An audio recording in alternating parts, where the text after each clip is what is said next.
অনেক কঠিন। গুরুর পুরা শিষ্য সেবক দাস তারপরে হইল ভক্ত। বাবা ভক্তর কাতারে পৌঁছানটা অনেক কঠিন, সবাই পারে না। ভক্ত ছিল শেখ ফরিদ আউলিয়া।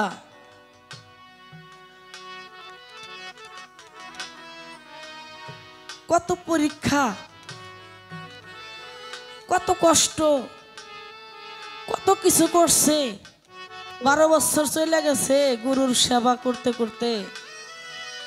গুরুর দেখে তো পছন্দ হয়ে গেছে।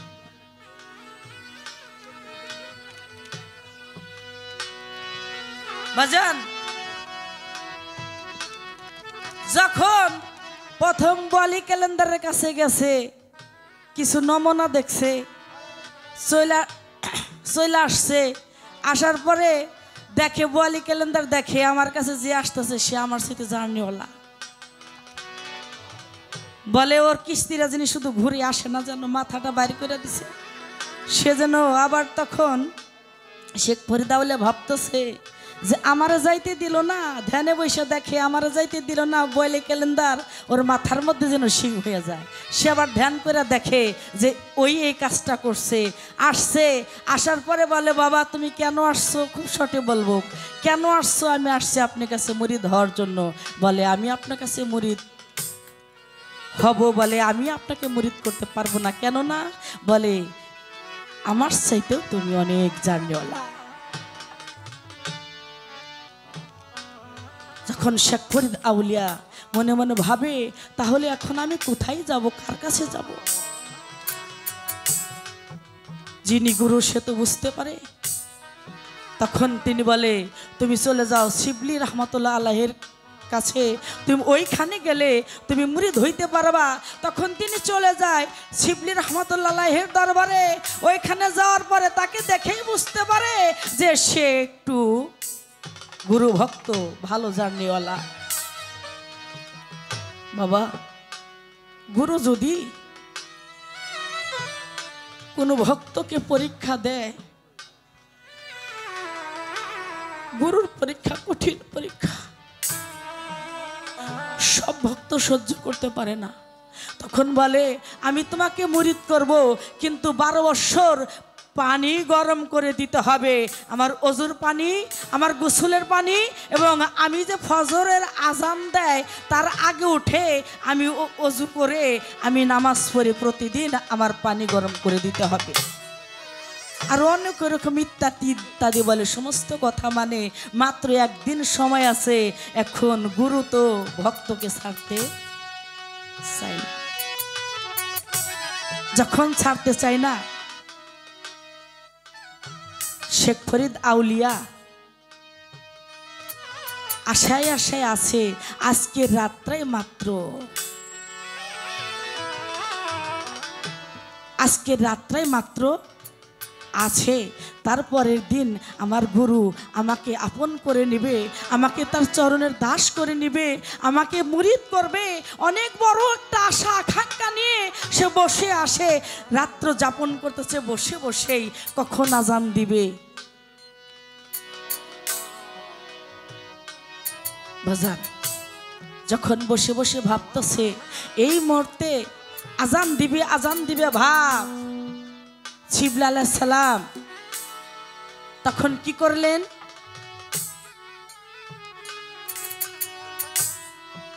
কোথায় আগুন রাখলো না। পানি যে গরম করে দিবে, কোথায় আগুন রাখলো না। সে এখন মনে মনে ভাবে যে যেখানে যাই চুলায় আগুন নাই, ঘরে আগুন নাই, কারো কাছে আগুন নাই, আমি পানি গরম করি দেই কি করে? আমি পানি গরম করে দেব কি করে? আমার গুরুর মালিকের কাছে বলে মালিক রে, রাত্র যেন শেষ না হয়, আমি যেন আমার গুরুর ভজন করতে পারি, আমি যেন পানিটা গরম করে দিতে পারি।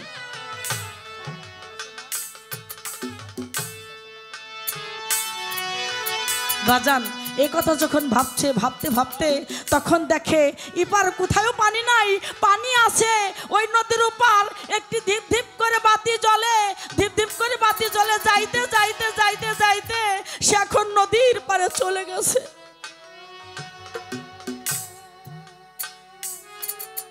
নদীর পারে চলে গেছে।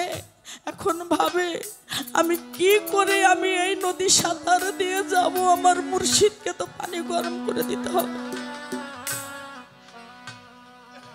দরদ রে, গুরুর রূপ নিয়ে গুরুর নাম নিয়ে যখন নদীর মধ্যে ঝাঁপ দিছে, যখন ঝাঁপ দিছে, ঝাঁপ দেওয়ার সঙ্গে সঙ্গে কিছু দূর জায়গা চলে গেছে, এমন একটি পাকের মধ্যে পড়ে গেছে। ওই পাকের মধ্যে যখন পড়ে গেছে তখন উল্টায় পাল্টায় গেছে। আর তখন বলে, দয়াল রে ও মুর্শিদ, তুমি কি আমাকে উদ্ধার করে নেবে না? তুমি কি আমাকে পার করে নেবে না? আমি তো তোমার নামটা নিয়েই এই নদীর মধ্যে ঝাঁপ দিলাম। বান্ধব রে, তুমি কি আমাকে ওই কুলে নিবে না?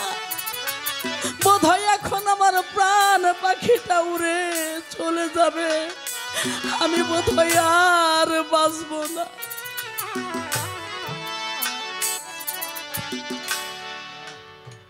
আহা,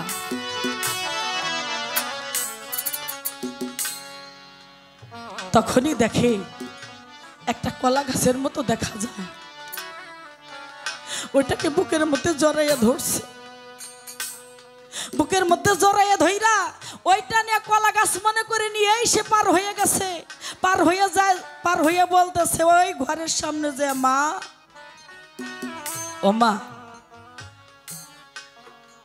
একটু আগুন দেওয়া যাবে?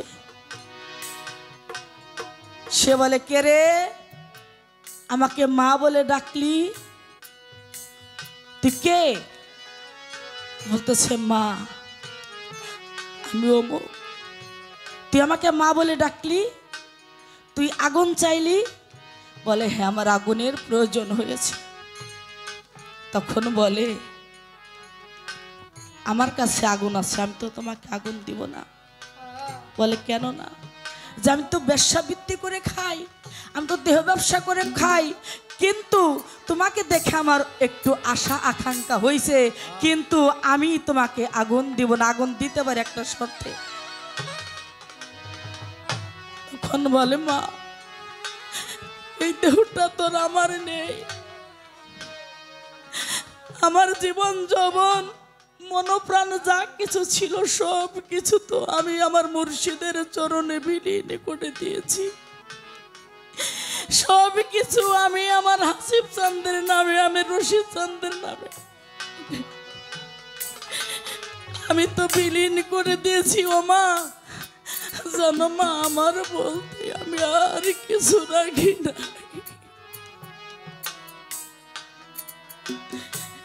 তখন বলে, তুই যেহেতু আমাকে মা বলেই ডাকলি, কিন্তু আগুন দিতে পারি, তোর যে দুটো চোখ আছে, চোখ দুটো যদি উঠে আমাকে দেশ।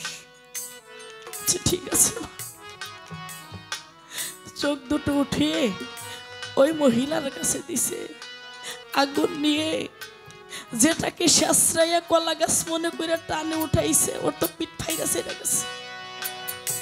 তখন দেখে আবার ওইটাকে নামাইয়া এবার আইনা পানি গরম করে ডাক পড়তেছে, দয়াল ও বাজার, আমি দেখো পানি গরম করছি, ওযু। বলে, তুমি পানি পাইলা কোথায়? আগুন পাইলা কোথায়? কোথায় তো আমি আগুন রাখি না। বলে, পাইছি কোথায় তা জানার দরকার নাই, আপনাকে ওযু করেন, আজান দিতেছে। কয় না, 12 বছর আমি গরম পানি দিয়ে ওযু করছি, কিন্তু আজকে আমার বুঝতে হবে, জানতে হবে, আমি কোথায় আগুন রাখি নাই, তুমি আগুন পাইলা কোথায়? তখন বলে, ওই পারে একটি ঘর দেখা যায়, আগুন জ্বলে, বাতি জ্বলে, ওইখানে যাইয়া আমি আগুন আনছি। বলে, কিভাবে আনছো? বলে, মাছ নদীতে যখন আমি গেছি তখন আমি ভাবছি আমি বাঁচবো না, তোমার নাম স্মরণ একটি চিৎকার মেরেছে, একটি কলা গাছ চলে আসছে, কলা গাছ নিয়ে আমি আগুন ওপারে গিয়ে আবার ওই কলা গাছ নিয়েই আমি পারে এসেছি। তখন বলে সত্যি কি এটা কলা গাছ? বলে না, আমার ছেলে তো কলা গাছই ছিল। বলে না কলা গাছ না, দেখ আমার পিঠের অবস্থা দেখ, কলা গাছটা টান দিয়ে ধরে যে তুই উপর উঠাইছিলি, দেখ কলা গাছটা যেমন ছুলে গেছে, দেখে আমার পিঠটা ছুলে গেছে, ওইটা কলা গাছ ছিল না, আমি মুর্শিদ তোরই হয়ে তোকে পার করে যখন আমার নাম ধরে ডেকেছিস, তখন আমি উপার তোকে নিয়েছি, আবার এপার তোকে নিয়ে এসেছি। আগুন আনছিস কার কাছ থেকে? কি দিয়ে? বলে একটা চোখের বিড়, চোখ দিয়ে রক্ত ঝরে, একটা চোখ আছে। তখন বলে দেখো তো তুমি এই মহিলা চিনো কিনা? গুরু মা? বলে হ্যাঁ, আমি তো মার কাছ থেকেই আগুন এনেছি। তখন বলছে যে মা, বাবারে আমি অভিনয় করেছি, আসলে প্রকৃতভাবে আমি পতিতালয়ের মেয়ে না, আমি তোর গুরুমা, তোর চোখ রেখে তোকে পরীক্ষা করে তোকে আগুন দিয়েছি। দয়ালের পরীক্ষা যে এত কঠিন পরীক্ষায় আগেই যদি জানতাম, কোনদিন দয়ালের কাছে আসতাম। ওরে তুমি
কোথায় রইলার হাসিব জানবো এই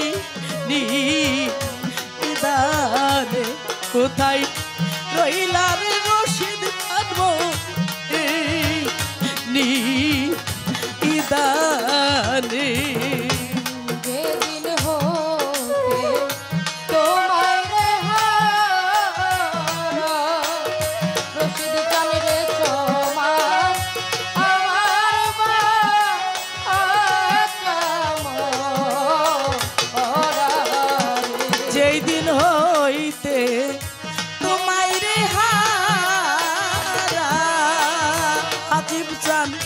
সমান আমার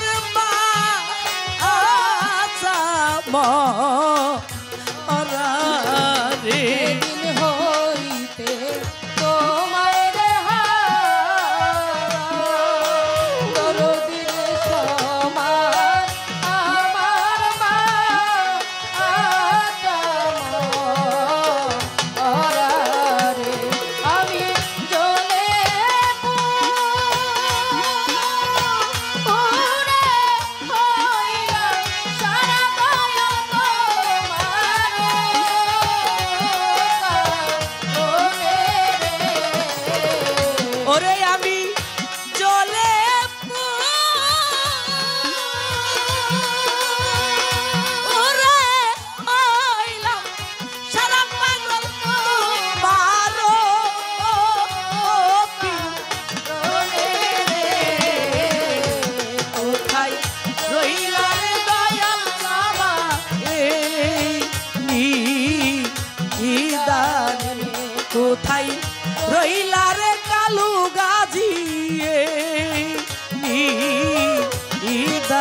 কোথায় রহিলা রে দয়াল রে নিদানে হরি দেখা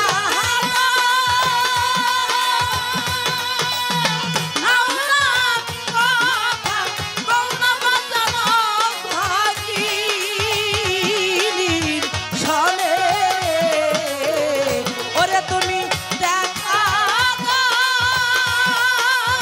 নাও না কথা গৌনা পাগল ভাগিনীর সনে কোথায় রহিলা রে দয়াল চন্দ্রে নিদানে কোথায় রহিলা রে মুর্শিদ চন্দ্রে নিদানে কোথায় রহিলা রে হাসিব চাঁদ রশিদ বাবা আমার আবুল সান এই নিদানে